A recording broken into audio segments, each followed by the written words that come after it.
what's up, everybody? You are listening to Underexposed. My name is Phil. I'm your host, and I am here today with my boy Miguel. Hey, What's good up, morning, man? everybody. Hopefully, everyone's doing good today. Cool. So let's just get into it. Tell us about yourself. Who are you? Tell us. Just introduce yourself. Well, my name's Miguel. Born and raised San Jose. Come from a beautiful family. Two beautiful sisters. Two amazing parents. Um, Man, growing up was a struggle, but I thank God that I'm still here today. Cool. So we'll start with some of the questions that we have here. If you could be remembered for something, what would it be? Um, if I could be remembered for some, I would just hope it would be for the love that I have to give out here. I always try to leave a positive look, right? I try to help everyone around because I remember growing up, I always told myself, maybe financially I can't help people, but if I can make an impact with just being positive and loving, then I'll do whatever I got to do to make that happen. Right. So that's definitely something that I think that I would want people to remember me by and know me by. Right. For some of you that may not know Miguel, and for some of you that do, we actually grew up together, kind of playing as little kids. So we go way back. I'm excited, to hear more about some of the things you've gone through and stuff like that. Yeah, for sure. Yeah, let's move on to the next question here. What's something you feel like people have misunderstood about you? Um, I'd probably say something around the same line of like love. When I love with all my heart, and that relationships, friendships, and I always try my best to be the best that I can. Of course, I'm not perfect, right? I have Right. my flaws, but for the most part, I try to love so much and I try to take care of others so much. And I get taken advantage a lot, or I've gotten taken advantage a lot because of that. And I think that's definitely one of my biggest struggles is loving those who maybe don't deserve the love that I give. Right. Because everyone deserves love. Everyone has different backgrounds. Everyone has gone through different things, which might be the reason why they are who they are. Yeah. And I'm not here to judge anyone, because we all come from broken and shattered backgrounds. But one thing I have learned is if somebody really doesn't want you in their life, like no matter how much you love them, it's better to let them go because then you're just hurting yourself. Is there something that helps you with that process? Like, have you ever had someone that you really loved and wanted to express that, but they just wouldn't retaliate that love? Yeah, actually, I have this cousin who, we grew up kind of together.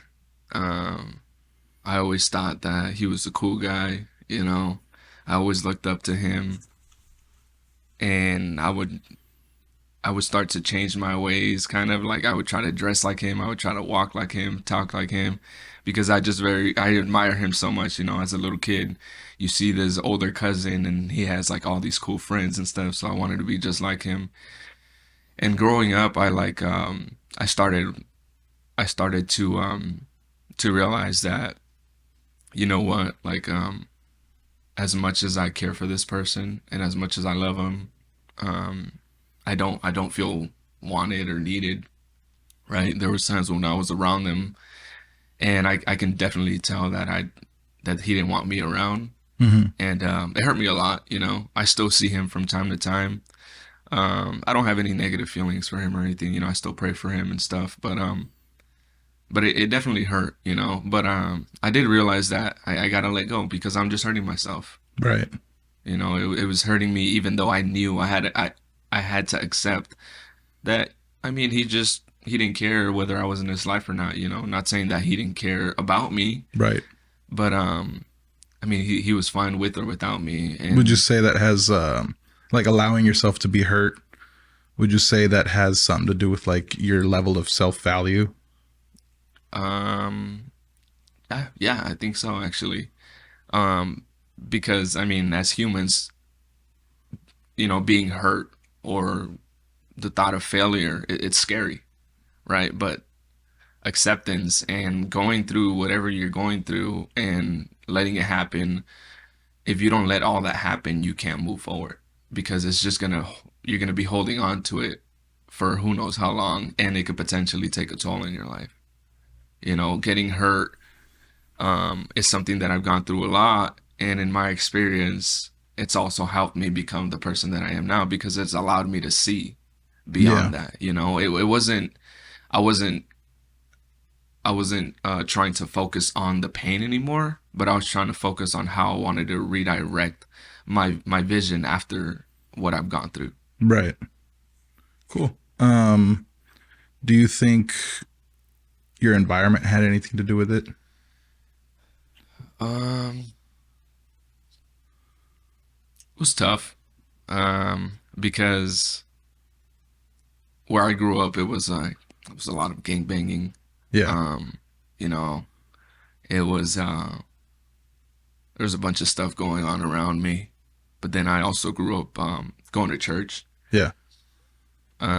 So my head was all over the place growing up because it's like, well, I'm going to church and I say that I love God, but also like everyone's over here hanging out with the cool people, being rough, being tough. So I was kind of confused as to how I wanted to live my life. Right.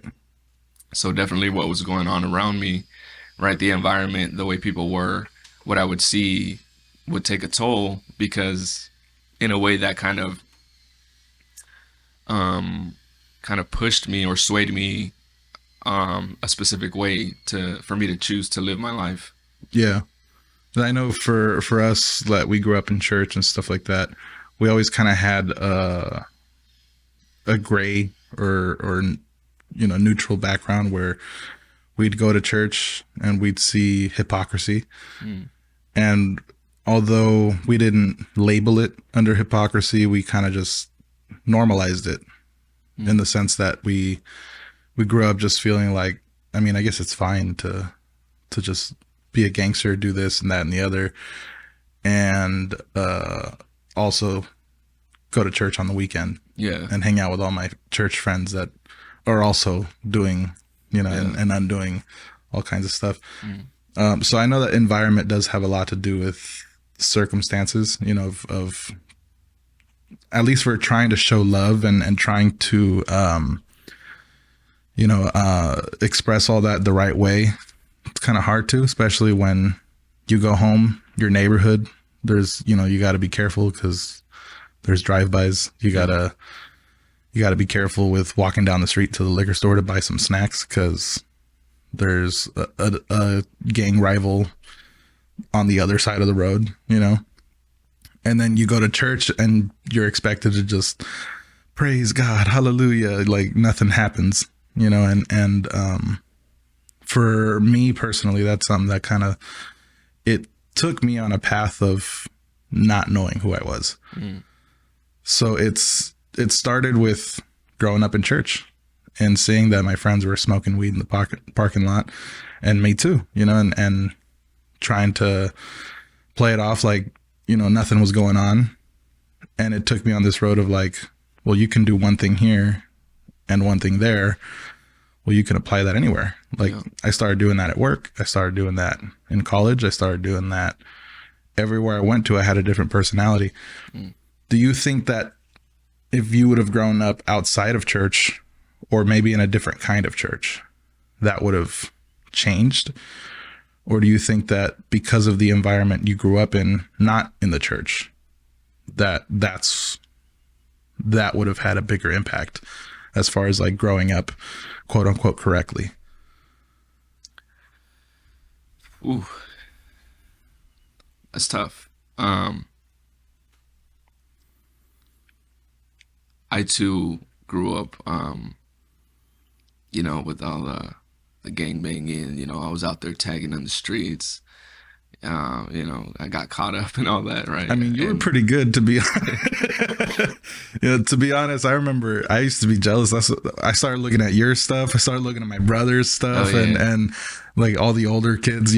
My brother and his friends were tagging, and I remember thinking, I'm gonna try it, and I couldn't get past the old English.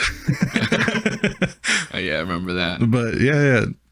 No, it's crazy because as young men, I feel like we're easily swayed by popularity, by hypes, and of course what's around you, right?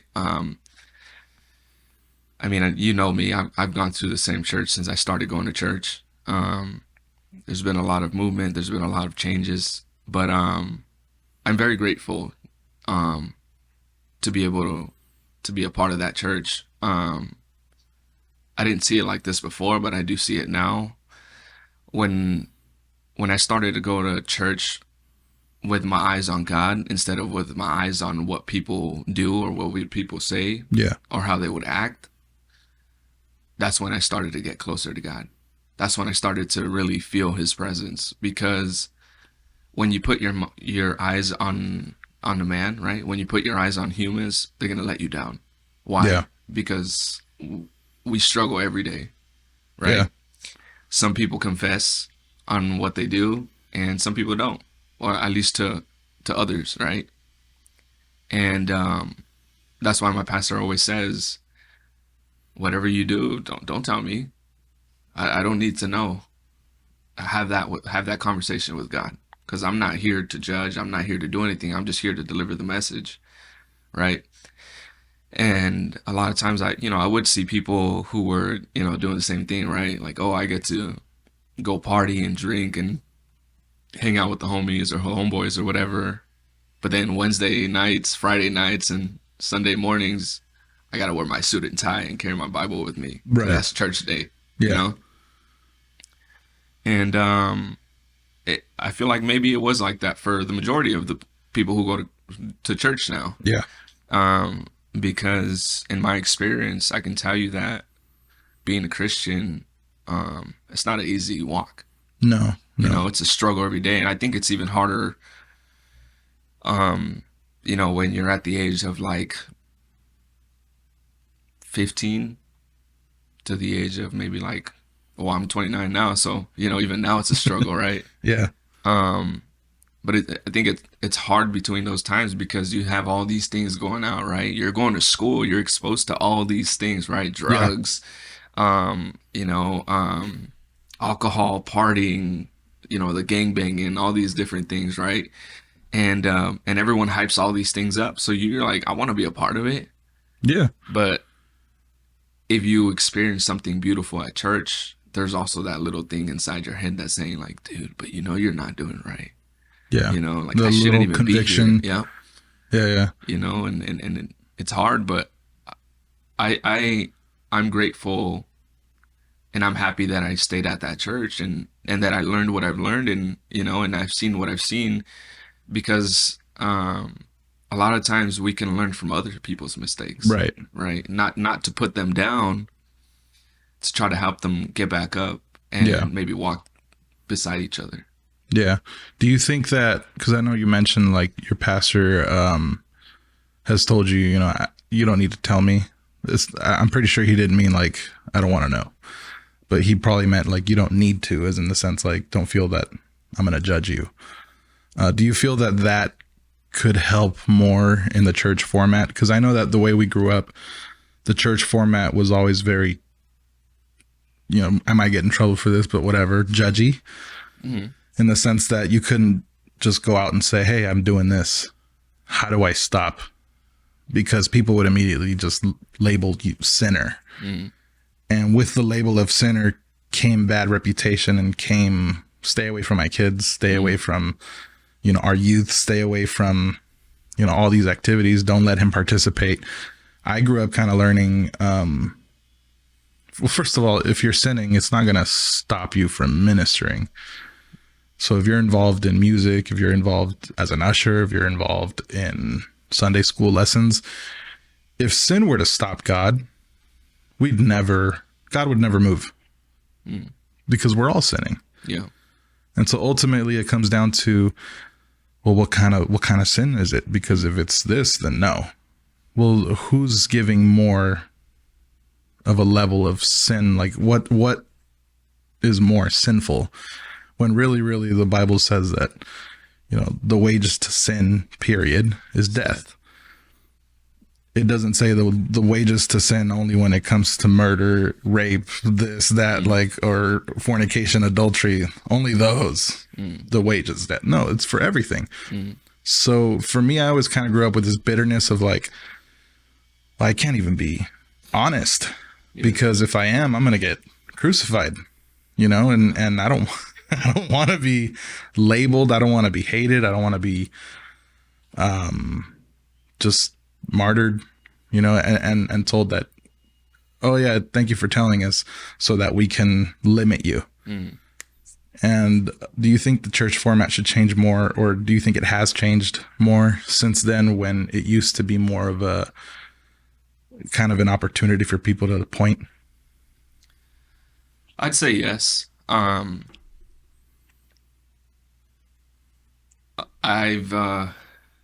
I've been in situations where I've had to go to, or I chose to go up to my pastor and tell him, look, because I mean, I'm a drummer, right? Right. I'm a kids teacher. I'm actually also an usher now. But at the time, I was a teacher, a kids teacher, and a drummer, and I was part of the committee. And I felt hard, bro, and something in me was telling me like I want to tell the pastor, right? Yeah. Because he is my leader here at the church, right? And just out of respect. And he did tell me like, you didn't have to tell me this, you know.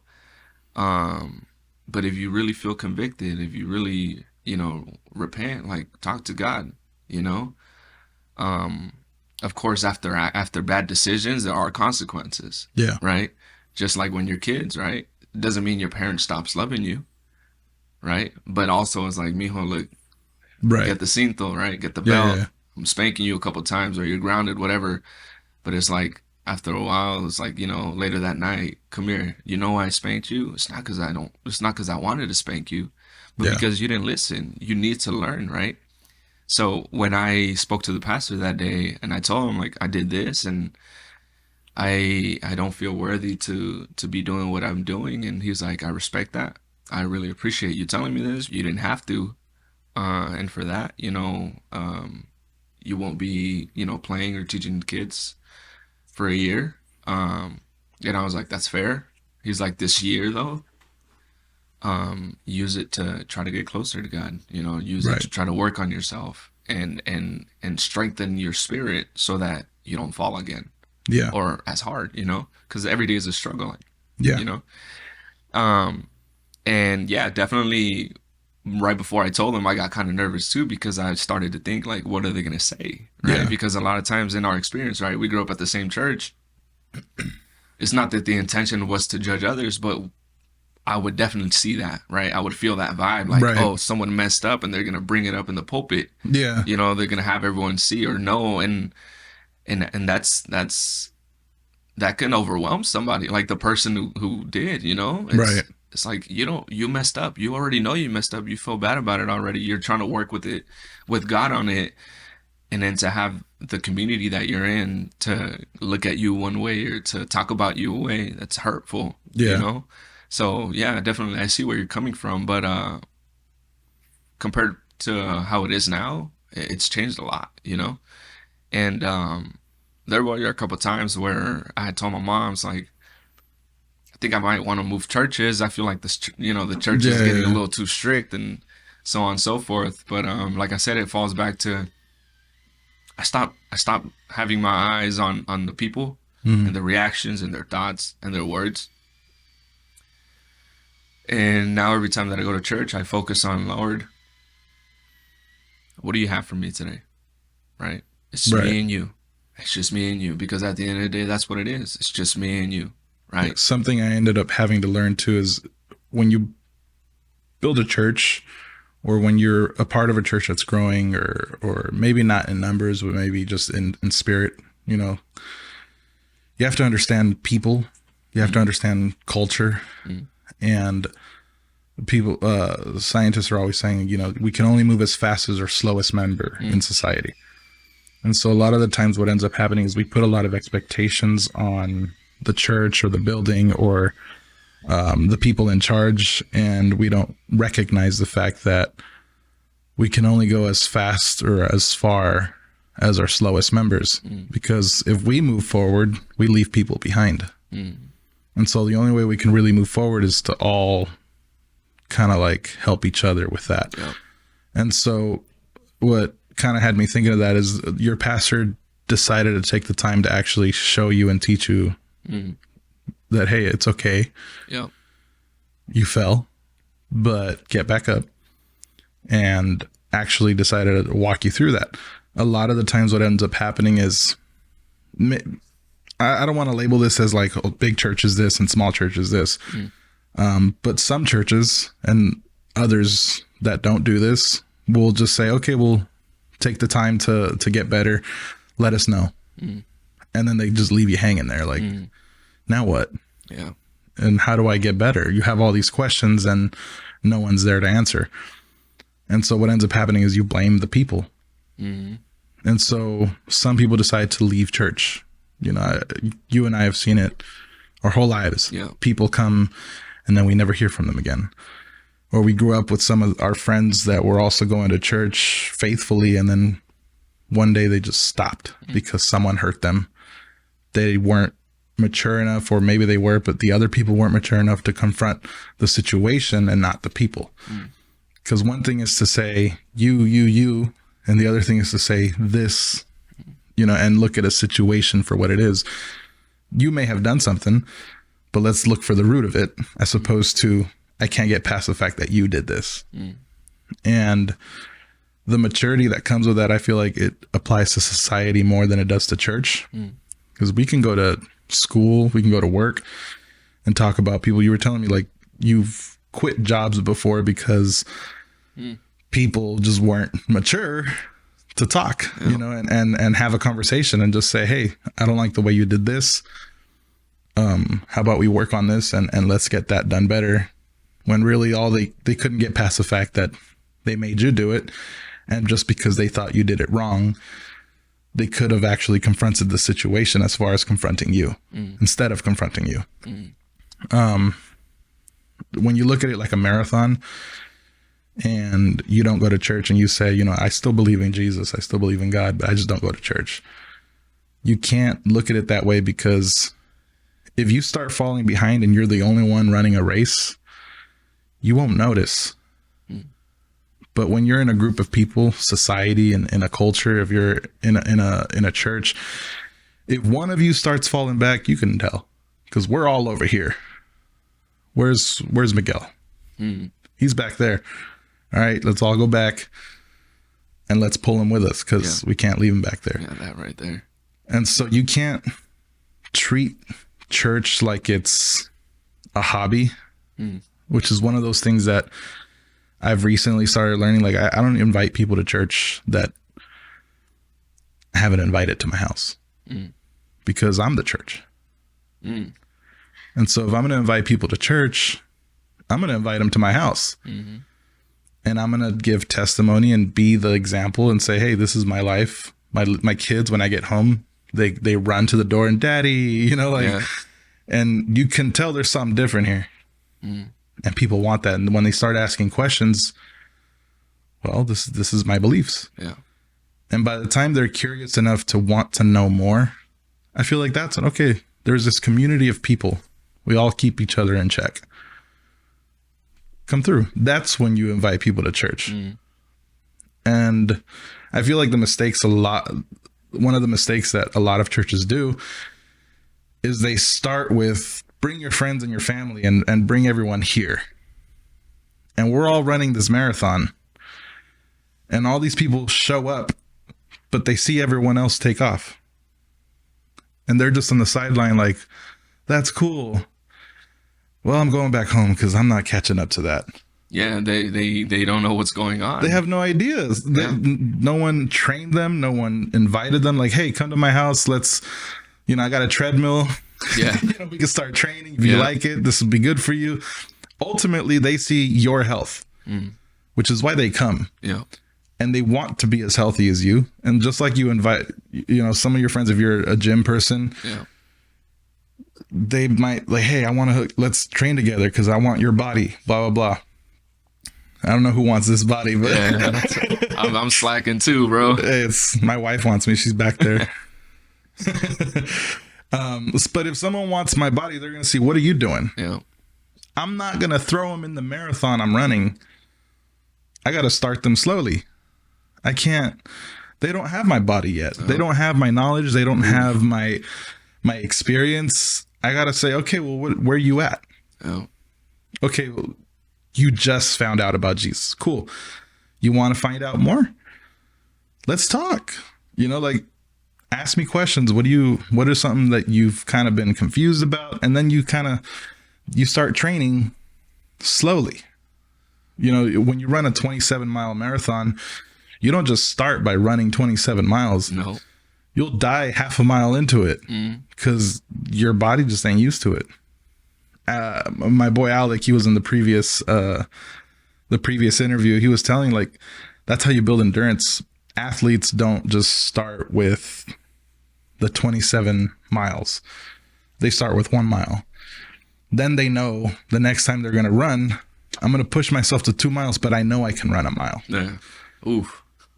And so when you get tired on your first mile and you do your second mile, the next time you push yourself to the third mile and you remember, I know I can run 2 miles because I did it last time. Yeah. You keep pushing yourself. You don't just start off with the 27 because you've never done it. Yeah. So how are you going to start with going to church and doing the whole church culture thing? And you're going to walk in, you're not even going to understand the lingo. Honestly, like nowadays we have so much like, oh, backsliding. Yeah. What's that to a non-believer? Yeah. What does that mean? Is that like moonwalking, like Michael Jackson, or is it? I don't get it. They'll be so confused. They stay behind on that marathon. Yep. So what is some we can encourage other people to do besides just, what I've been talking about, like inviting them to your house? How can we better explain to our actual church goers and advertise, like, don't invite people here? Like, I recently started telling our guests, the common saying is like, you make yourself at home. No, Yeah. This ain't your house. Ooh. I don't want you washing dishes. Yeah. You're my guest. If this was your house, I'd tell you to wash your own dishes. Yeah, If I want to make you feel welcome, I'm going to treat you like a guest. Yeah. So don't make yourself at home. Yeah.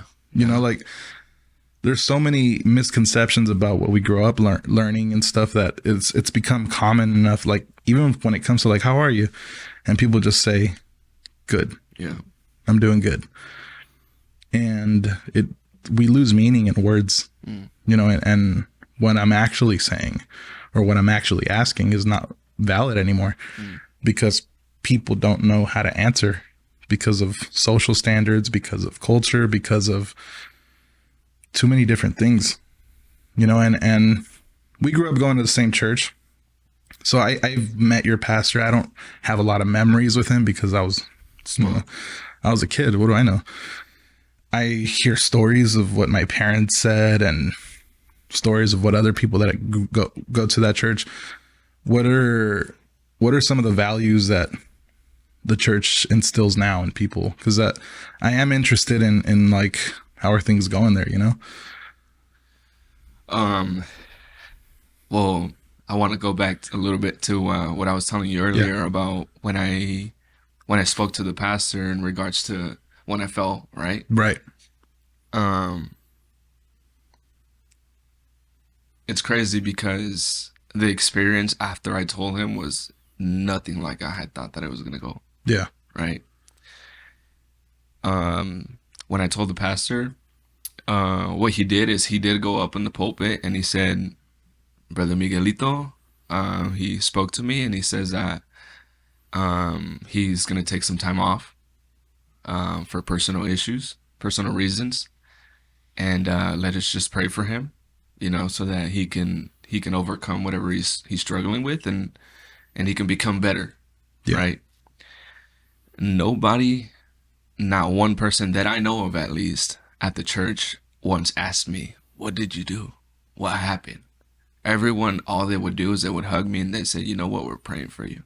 Hey, whatever it is, don't even worry about it. Ask God for forgiveness. Just keep pushing forward." Right? My pastor is very devoted to God, and I can see that. And he loves God so much. In a way, he's like jealous for God, right? He wants everyone to experience what he feels for God. And it's not a bad thing. But also sometimes we forget that he's human too, Yeah. right? He's gonna make mistakes, right? He might say something that maybe can come off wrong. It's not his intention, but he's also human. Right. But he definitely implements that. We are a community, right? We are a church. We are the body, right? We are God's children. We are the wife, right? We are one. So I love that he always says that, because it is that, right? And then his son, he's like his second hand, right? Or his right hand, and he also mentions all of that too, right? And he also always mentions in preachings that we're here to help others get back up, right? If we who have strength, right? You're not just going to ask a weak person to pick you up when you've fallen, Yeah. right? If you're both on the floor, you're not going to ask somebody to help you get up.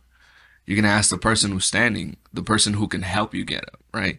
And a lot of times we seek answers to problems that others don't have, right? Right. And there's just so much to learn. There's so much to learn, and a lot of times we focus on people and see their mistakes, but we don't focus on what we can learn from other people unless it's coming from the pastor. And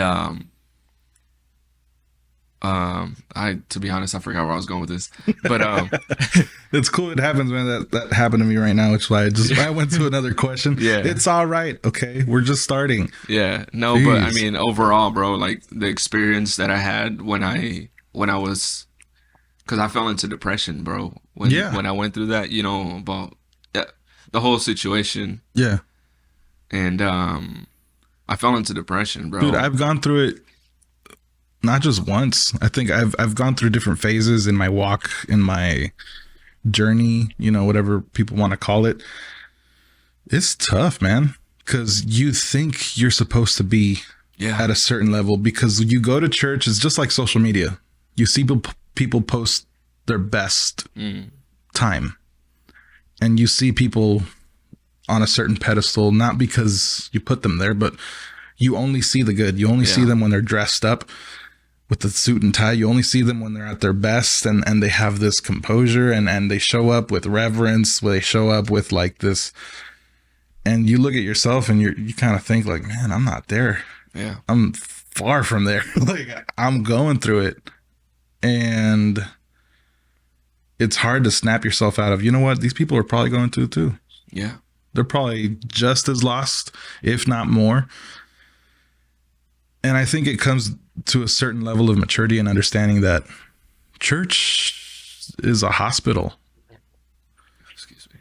And like a hospital, sick people go to hospitals. Yeah, And you don't just go to church. When you go to church, you're either a nurse or a doctor or a patient. If you're not there doing anything, you're just in the way. You're just a seat warmer. You're just the guy in the waiting room that's keeps putting in his ticket. And when it comes time to help him, they don't want to take your help. yeah, And they just sit there. So when it comes to church, there's all kinds of people. Like, you may be a doctor who's obese and telling someone to stop eating so much. That's certain preachers right there. yeah, They're struggling themselves with a certain sin. And they used to be, metaphorically 800 pounds. And now they're at 400 because they've been losing that weight. They've been losing that sin, that nature. They've been fighting it. But because you're in, 150 pounds or whatever, you look at that and you're like, this dude's still a pervert or whatever he's dealing with. Yeah. Well, he's not really where he was. Yeah. You should have seen where he was. And so what it comes down to is if we keep looking at people, that's what you were saying earlier, people will fail. And when you put it in terms of a hospital, you still go to the doctor. Doctor's going to tell you stop smoking. It's bad for your lungs. On his lunch break, he'll be back there with a cigarette or and I see it all the time. Hypocrites don't just exist in the church. They exist everywhere. How do you think we can do a better job of teaching newcomers? And I don't say new believers because they could believe or not believe or whatever. But people that come to the church building, how could we do a better job of explaining that it's okay to just be you? Because I know we all kind of, especially growing up in church, we fall into the trap of wanting to portray that we're a certain person. And we gotta knock that out. Yeah. Just be who you are in the church, be vulnerable, because you're never going to get better. You can't do that anywhere. You can't lie to a doctor when they're trying to help you. And he's like, I don't get it. Your diabetes keeps coming. I don't need any sweets though. You can't lie to a doctor. You can't lie to a preacher when you tell them, I don't know why I'm dealing with all this, stuff going on spiritually in my life. And to say that, but I don't sin, dude. So how do we do a better job of teaching people that it's not okay to sin, but it's okay if you're honest with it? Like the whole point of getting over sin, or the whole point of getting over the fact that you may be doing something that's wrong, what you're doing is not okay. But it's okay to be honest about it. Yeah. Because that's where people kind of get lost in the fact that, no, I can't share all this, and some people think that, I don't know, they're going to go to jail or something, when really you're never going to get help if you don't, the first level of getting over any sort of addiction is to, first of all, admit you have one. That's the hardest part though. It is.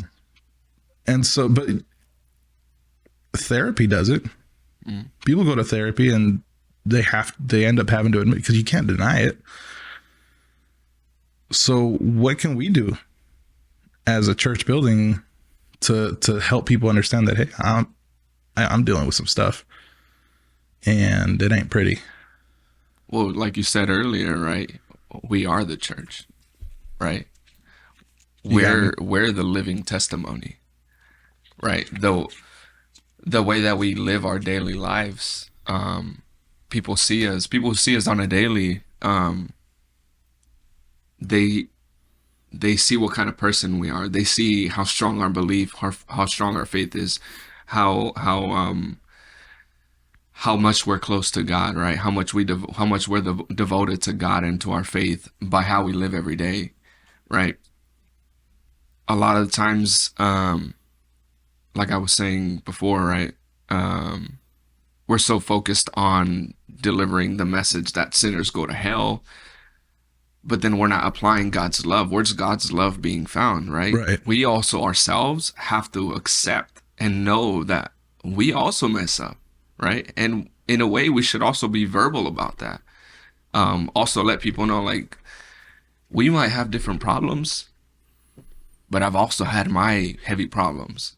Right. And the only way that I've been able to make it this far is because of my faith. It's because of how much I believe and I trust that God's got me, right? You hear that saying, right? Let go and let God. Yeah. Right? Because at the end of the day, it sounds simple, and it actually is simple. It is literally just let go and let God, right? Have faith that the amount of faith that you have that you're going to wake up the next day, where it's kind of almost like without thought. That's how much faith, right? The Bible talks about when when when God told Abraham to go up to the mountain and sacrifice his son. In the verse, it talks about how the two people that he took with him and Isaac, he said, "Oh, we'll be back. Yeah. We'll be back." So he knew, yes, I have to go up there and sacrifice my son, but I know that God's gonna do something. I just believe it. I have so much faith that we're both gonna come back down. Right. God's gonna provide, right? That's what he said. Oh, what about the sacrifice? God's gonna provide, right? That's how much faith we should have. And if we live it every day, at my job, bro, when I used to, or before when I was a barista, always in a good mood, always laughing, joking, singing, right? Always positive. I try to always be that person. And for the most part, I am. And people would always ask me, "Hey, Migs, I wish I had your life. Like, your life looks so easy. You look so content all the time. Like, you just seem like you don't struggle. Like, everything in your life just seems so well put together." And I'm like, boy, if only you knew Right. everything that I've gone through. You know almost everything Right. that I've gone through.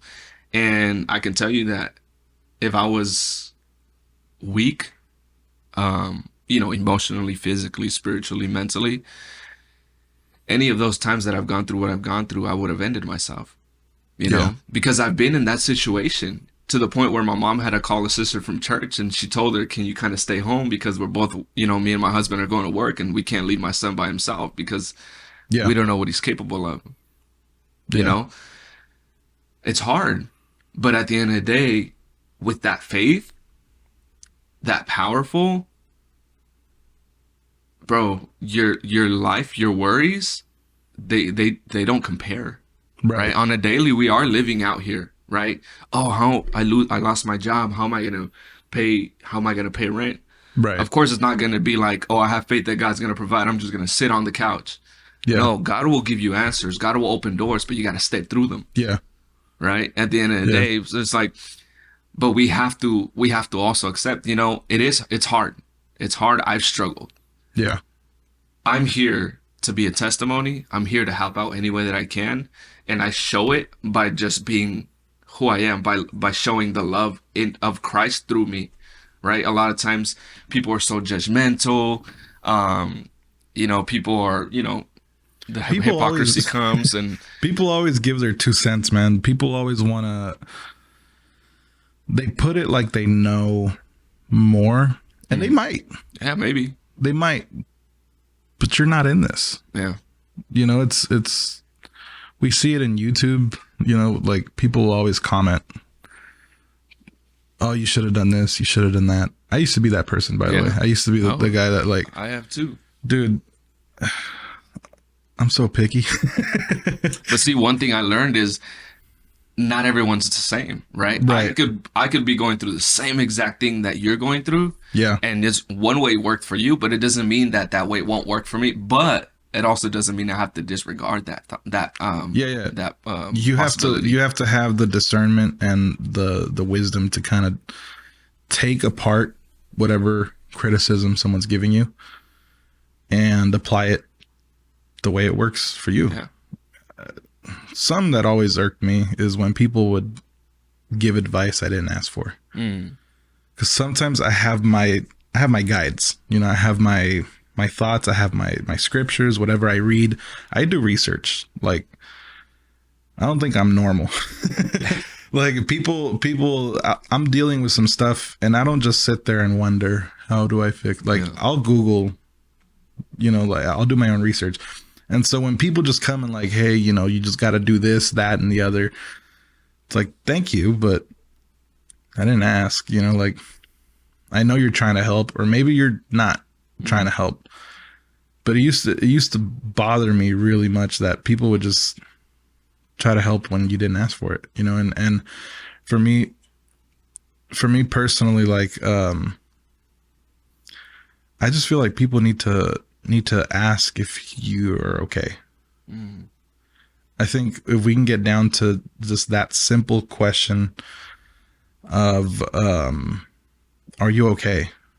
And just answer it honestly. I think that'll do a lot more than you should do this, that, and the other. Yeah. Like, once people open up, because they might not want to open up. And in that case, leave him alone. Yeah. I'm the type of person too, like, I don't want, first of all, if I don't really see that you've gone through what I'm going through, I'm not going to take your word. That's fair.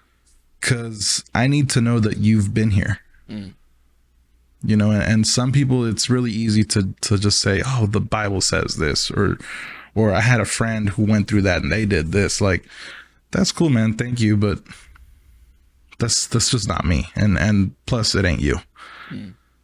Like, let me figure this out. Maybe that's stubborn or hard-headed, but it's really hard to trust people. It is. You know, and that's one of the hardest things. Trusting God, that's also really hard. But that's where I read in the scriptures, like, God never told people to trust him. If you trusted God, you wouldn't need faith. Because you trust God. Faith is, by definition, kind of saying that I don't trust you. I don't even know if this is going to work, but I'm going to believe it. God never asks us to trust him. He just tells us to have faith in him and obey. And so for me, it's like, how can I trust in people if I don't even have to trust in God? Like, trusting people is really difficult. And so you can only do that when you've decided there's enough evidence to support the fact that these people know what they're talking about. And God doesn't really give evidence. It's not that he doesn't, but he doesn't have to. Like, just listen. And have faith. And it'll come to pass his way. Because he can do he can do one thing that's 3-4 different ways. And each way is interpreted differently. And you get to the same result. Jesus came, healed people, and was good to them, and delivered them of evil spirits. So are the 3 things he did. Of all the miracles he did, it was always to either heal somebody, to be good to somebody, or to deliver them from evil spirits. And he never had to prove himself. He never had to explain himself. Oh, but I'm the Messiah. Sorry, guys. I'm just here. I'm like, he didn't have to. This is one of the talks that Muslims always kind of say, is that Jesus never said he was God. He didn't have to. By his own claims and by his own miracles and by his own actions, he kind of just proved it. He didn't have to say or explain himself in any way, because he knew trust wasn't going to be a thing. He was here and he wasn't even trusted. The Pharisees didn't trust him. And when you look at people and they're like, you just got to trust. No, no, trust me. No. You know, it's, but I've been there. Cool. It just doesn't look like it. It's hard. It doesn't look like you've been there, because you'd know what I'm feeling, and what you're saying I'm feeling doesn't match. Maybe you've been there, but you were in different circumstances. You know, for me, it's experiencing different traumatic events. People don't just experience them the same. My wife and I, we've gone through certain talks about our childhoods and things we've gone through, and there's stuff that we've both gone through, but we're completely different people, and we acted differently. So on top of people having to say, you know, I've been through that, do this, I think it's up to the person who's going through it to choose who to take advice from. That's fair. That's fair. That's why my youth leader, he always tells us, if you ever feel broken, if you ever feel down, if you ever feel let down, ask guidance and ask for prayer from he who's filled with the Spirit. Because as much as God loves us, if we're not applying what the word says to our lives, he technically doesn't have to listen to our prayers. We don't deserve it.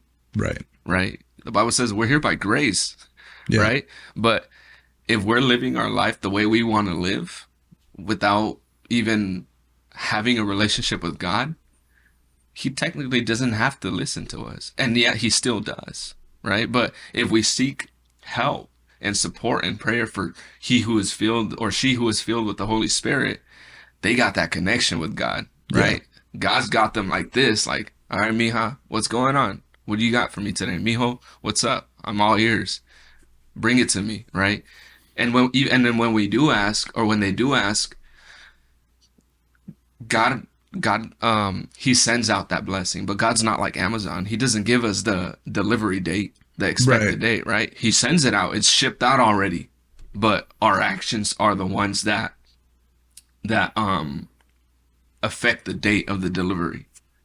If we continue to live a sinful life, that's going to keep getting pushed back to the point where it could potentially be like it got lost in the cloud. The way you said that, if we continue to live in a sinful life, that's a different address. Well, I mean, the sinful way that we've that we've lived. My bad. And so you won't receive the package if you don't live in the address the package is getting to. Oh, yeah. So if you're living in a sinful way, that's a whole other house. Yeah. The package is going to get here. The blessings, the deliverance, the healing, whatever it is you're needing, God will send that to an address. Yeah. But you got to live there. Yeah. You can't even sign for it if you don't live there. But yeah, it's crazy because well, every time that I pray, I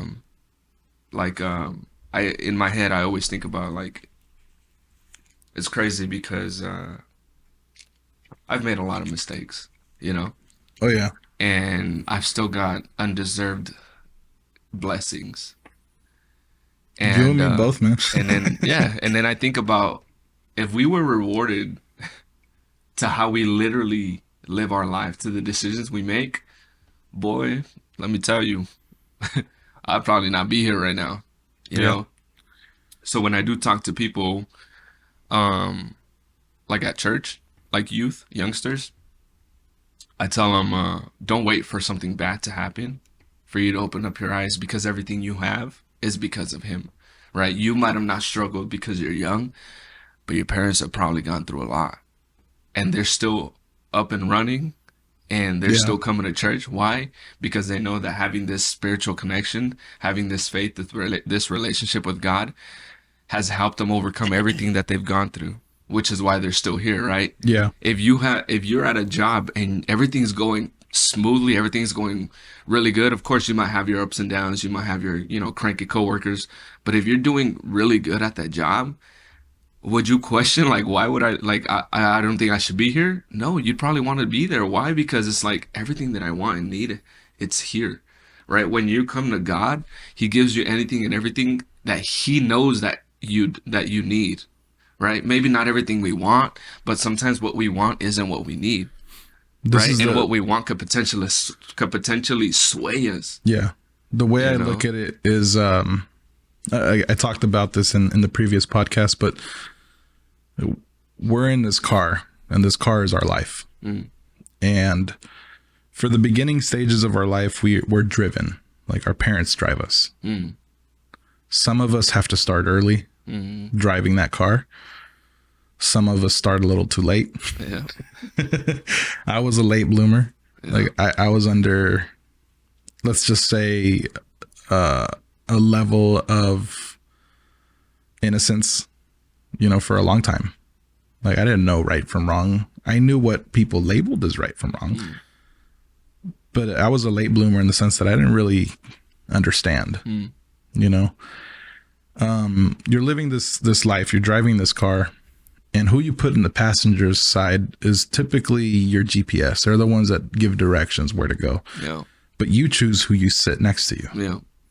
And so if you put God on the passenger seat, because God won't drive your life, this is your choice. Yeah. You got the free will. Yeah. And God will do one of two things. He'll either give you the destination, or he'll only show you the path. And so if you're driving this car, he'll tell you, turn left. You have the choice to keep going straight, turn right, bust a U-ey. Yeah. You could park, not turn at all. and your life is at a halt.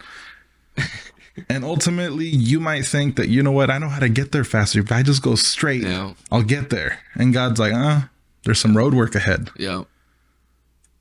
But all right. Yeah. But I'm telling you to turn left. Yeah.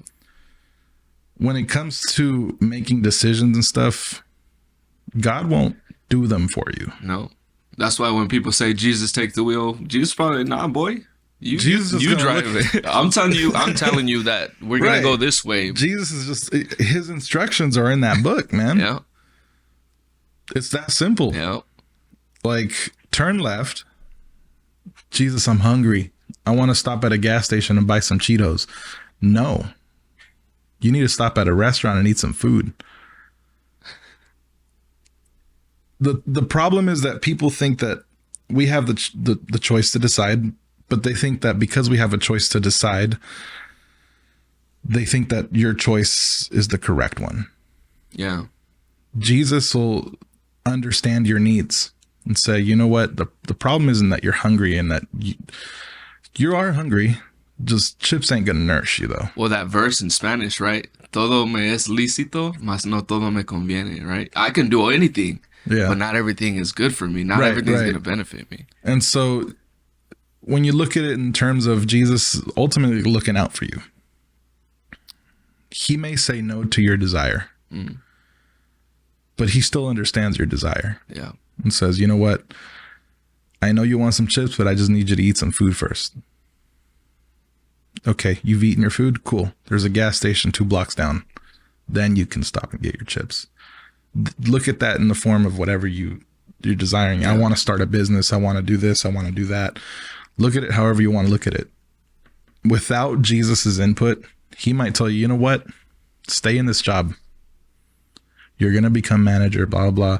That's good for, because you're going to need that management experience. If you just go and do it, you're going to fail. You're going to crash your car. And then what are you going to do with your life? Yeah. You're going to have to walk now, which is even harder. You're going to have to take those baby steps and start all over again. Work until you can get another car to start moving your life again. And some people are at different levels. Some people are at a skateboard. Some people own a bike. Some people have a car. Some people have a monster truck, whatever. Everyone's life is different. Yeah. Everyone's car is different. We can have the same car. You and I used to have the same Nissan Altima. Yeah. But I could tell which one was mine. Yeah. Yours had black wheels. Mine didn't. Yeah. Mine had a broken mirror. Mine didn't. Yours didn't. Even though we had the same quote unquote life or quote unquote car, we lived them differently. Yeah. And ultimately, who I put in my passenger seat was different than who you put yours in.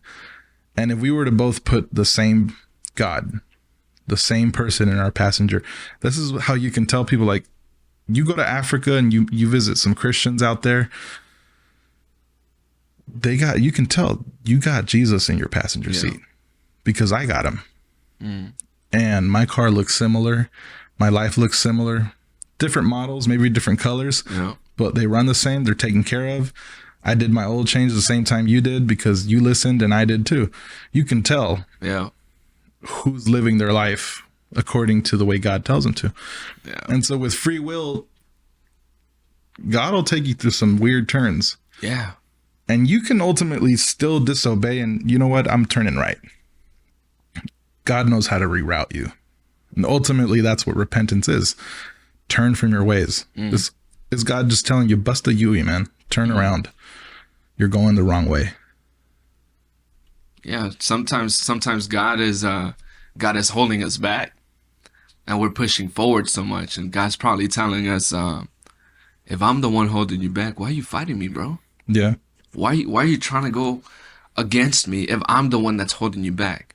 If I'm the one that's trying to retain you where you're at and contain you for just a little bit longer, why are you trying to escape?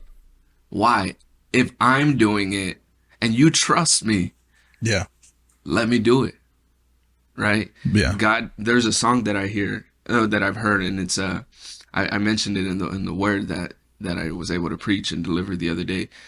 And it says, God's probably thinking, it's so hard for me to answer prayers when no one's praying to me, right? But if you pray to me, let me answer them. right? Just Yeah. I'm doing it my way because God's the right way, right? He Yeah. knows it all. So after you ask for the prayer, follow the instructions. Yeah. You know, and it's not saying that it's going to be easy, Yeah. right? But every step you take is going to be a step that's getting closer to whatever you asked for if you follow it correctly. Yeah. Because the plan's already there. Yeah. The plan's there, the blueprint's there, but if you don't follow it, then that's on you because like you said, right? It's free will. Yeah. God doesn't want us to come into his path and build a relationship with him if you don't want to. If you genuinely want to, Yeah. hey, I'm all here. I'm open hands, open arms. I'm here to help any way that I can. But you got to be willing, right? People, I would always hear this growing up, like, "Oh, just come to church how you are, and God will change you." Oh, shoot, sorry, I got a little excited. Don't get mad at the mic, man. You know, it's like God will change you, but not the mic. I know the mic was expensive, huh? No, but people would always say, you know, come to church. Don't worry about changing. God will change you. Yeah, but if you're willing to change, Yeah, and if I mean, you open yourself. So I agree with come as you are. I do agree that, but Yeah. just don't leave as you are. Oh yeah, that basically. And coming as you are, that's in the Bible. Like, you don't, as a preacher, as a church, you don't try to change anybody. That's not your job. It's God's job. And ultimately, if these people are changing, it's evidence. Mm-hmm. But again, if there's no evidence of change, why are you really here? Yeah. This is where us as the people that are leading the church, or people that are influencing the church, or people that have just been in church and we know the culture and we're in a way helping shape it. Because if you're not helping, get out the way. If you're just sitting there, you're not doing, this isn't for you if you're just sitting there. Yeah. But for the people that are doing stuff, you can tell this person's really letting God. Because we didn't have to tell them to stop sagging. We didn't have to tell them to watch their language. Matter of fact, it ain't even all that bad. You know, like cursing at people or cursing people is bad. But the fact that you've chosen to watch the way you speak is evidence. And so, okay, cool. Now we can trust you with more. Now you can start doing this or that or whatever.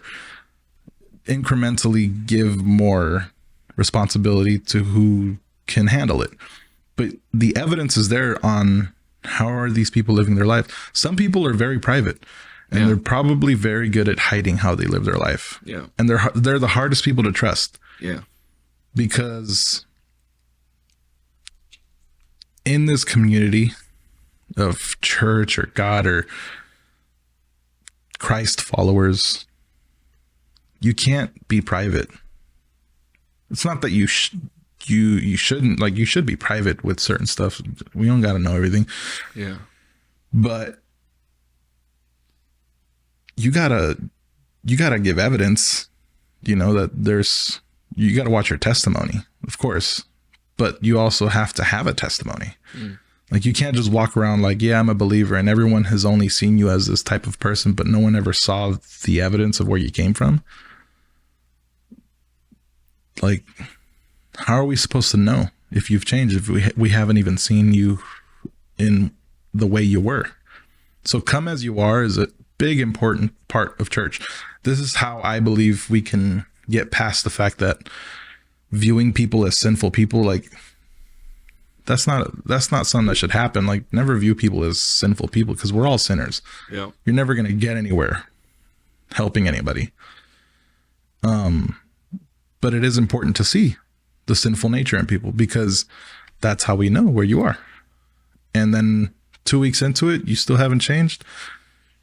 Okay, keep going. You know, you want some Bible studies, you want some this, you need help with anything, like, let us talk. And if you're only there for the benefits, you can tell, because the church has a lot of benefits. Yeah, 100%. I've known people, I've been to hundreds of churches. Like, my family is just tied to a lot of churches, and we've visited so many for whatever reason. We've gone to a few, and I've met people that I don't really believe.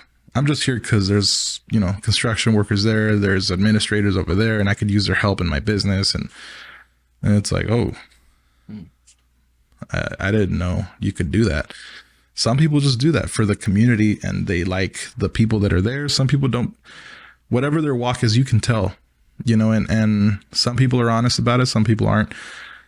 But as people that are leading, as the people that are involved, you have to have a level of discernment and be able to tell, you know what, these people, they're not holier than thou, but there's change. Yeah. And that's the evidence that God is working in people and that they're ultimately allowing God to work in them, because God won't do anything without consent. This is, I had a conversation with a friend of mine who was like, I don't get God because he sends people to hell. Well, no, God doesn't send anyone anywhere. Like, these people have a choice. Everybody does. And ultimately, the way my Bible describes it is hell is the absence of God. And heaven is the presence. Because ultimately, the whole reason we want to be in heaven is because we want to be with him. Mm. I don't care about the streets of gold and the rivers of living water. Like, I don't care about all that if God ain't there. What's the point? Yeah. We got some pretty nice waters out here. Lake Tahoe is beautiful. It's gorgeous. But if I'm away from the source, if I'm broke, what's the point?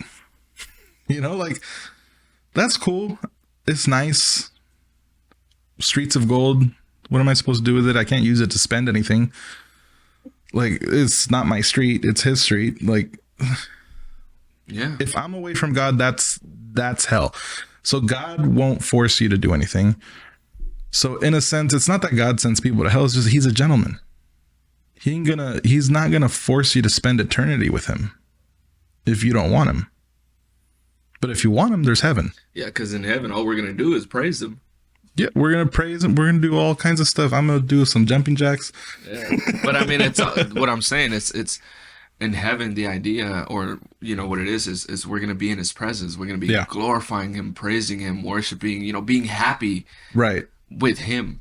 But what's the point without him? That's what I'm saying. So if people that think that God is evil because he sends people to hell, that's not the case. Just get to know him. And that right there is what I tell people who are non-believers. I tell them, give them a chance. Like, you don't know him. Just give them a chance, right? Yeah. Because at the end of the day, that's all God wants, right? Like I said, it goes back to this, right? We're here because of his grace, right? It doesn't hurt anything. You give all these other things and people chances. Why not give God a chance, who's the creator of the universe? Yeah. Give him a chance, right? Put your faith in him. Trust in him. Pray, right? ¿Qué te cuesta? Just give him a chance, right? I ask people sometimes, like, oh, you're good people, you help the community, like you help cross an old lady, you help an old lady cross the street or whatever, right? But it's like, you believe in God. Yeah, I believe it. I believe I'm here because of God. I believe, like, there's a God. It's like, okay, well, what do you do for him? Yeah. Right? You're doing all these nice things because that's who you are as a person. Yeah. Right? But if someone does something crazy and great and beautiful for you, won't you be so grateful that you want to do something back? Yeah. That's where one of the things I have noticed is that the enemy's favorite thing, like, you have two enemies. I don't really like when people are like, the devil this, the devil that. There's one devil. Yeah. And he's not omnipresent. He's somewhere in Africa chilling. Well, I don't know about Africa. Well, he's somewhere, dealing with presidents or something. Who knows? The next world leader, whatever you believe. Put on your foil hat. But there's only one devil. There's only one Satan. There's only one enemy. And yes, he's got a whole crew of demons doing his business.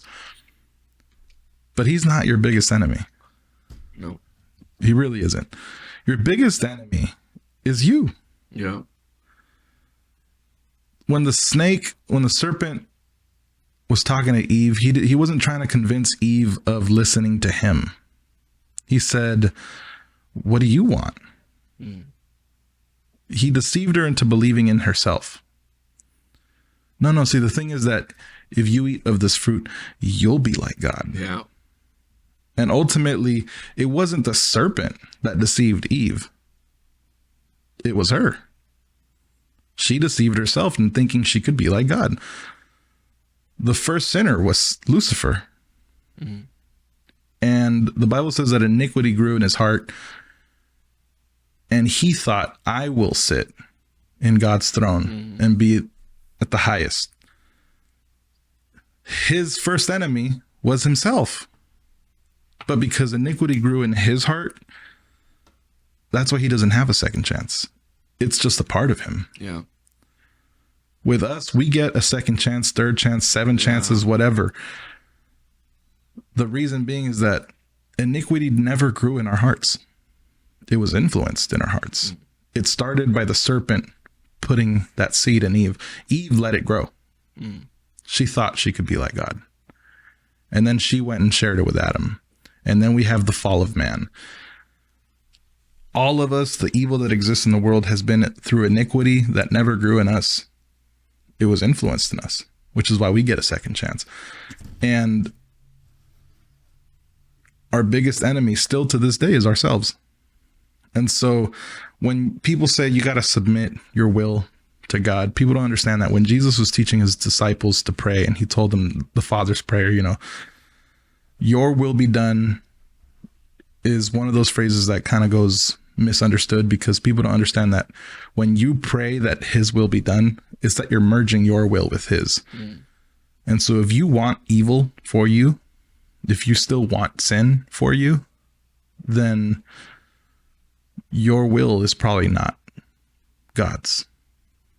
And so in order to submit your will, your mind has to control your body. You have to speak to your body. You have to speak to your soul, to your spirit, and control yourself to say and submit your will completely. People think that, oh, you know, once I start following God, I'm not going to do what I want. You know, it's all going to be what he wants. And ultimately, I don't have free will. You do have the free will. But if you submit your will to God, his will be your will. And all of your desires will be his desires. And then ultimately you will always be pleased because you have the same will as God. But that only comes through submission. You could tell anybody, it's fine. You know, you're trans, that's fine. I love you. God wants to have a relationship with you. And he loves you too. You could be a gangster. That's cool. God loves you and wants a relationship with you. You could be whatever, a murderer doing life in prison. God loves you and wants to have a relationship with you. And one of the things I heard this from Tim Ross. I don't know if you've heard of him. He has a podcast called The Basement, and that's one of his favorite things to say. And ultimately what it comes down to is that, great. Now that you have a relationship with him, now the same way that he died for you, you got to die for yourself. Yeah. You know, you got to die for him. What dying for him looks like is literally taking out your first enemy, which is you.